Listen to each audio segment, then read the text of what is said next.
จอลูกหนังมีเข้าบานเตะที่ได้3คู่ประจำวันพฤหัสที่19เดือน3ปี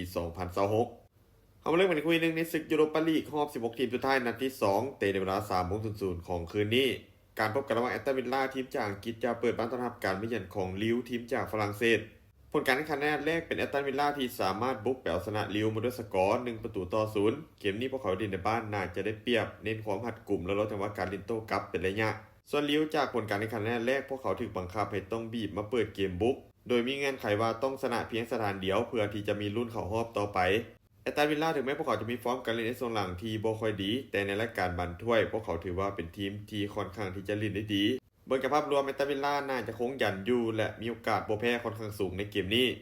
การคาดการณ์สกอร์ที่น่าจะเกิดขึ้นแอตตันวิลล่าจะเปิดบ้านเสมอกับลิวไปด้วยสกอร์1-1มาตอนคู่ที่2เตะในเวลา3:00ของคืนนี้การพบกันเองระหว่างทีมจากอิตาลีระหว่างโรม่าจะเปิดบ้านต้อนรับการมาเยือนของโบโลญญาผลการแข่งขันนัดแรกเป็นโบโลญญาที่สามารถเปิดบ้านเสมอกับโรม่าไปด้วยสกอร์1-1โรม่ามีฟอร์มการเล่นในช่วงหลังถือว่าบ่ค่อยดีโดยเก็บชัยชนะได้เพียงนัดเดียวจาก4เกมหลังสุดโรม่าพวกเขาเล่นในบ้านถือว่ามีความแข็งแกร่งมีจุดเด่นในการเล่นเกมบุกยิงประตูได้แทบทุกนัดแต่ปัญหาคือเวลาที่พบกับทีมที่เล่นเกมสวนกลับไว้ยังคงมีทรงโบให้เห็น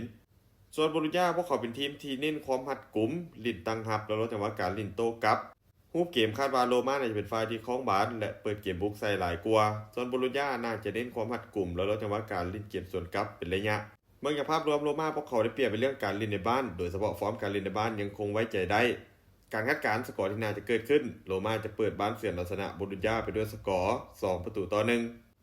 มาตอนคู่ที่3เตะในเวลา3:00ของคืนนี้การพบกันระหว่าง FC Porto ทีมจากโปรตุเกสจะเปิดบ้านต้อนรับการมาเยือนของสตุตการ์ดทีมจากเยอรมัน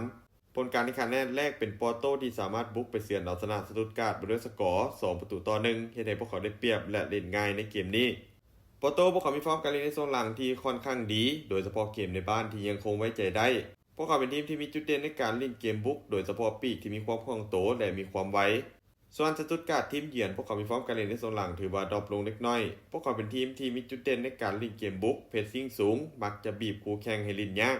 จากผลการแข่งขันแรกเกมนี้พวกเขาต้องถูกบีบบังคับให้ต้องเปิดเกมบุกและชนะเป็นอย่างน้อยเพื่อลุ้นเข้ารอบต่อไป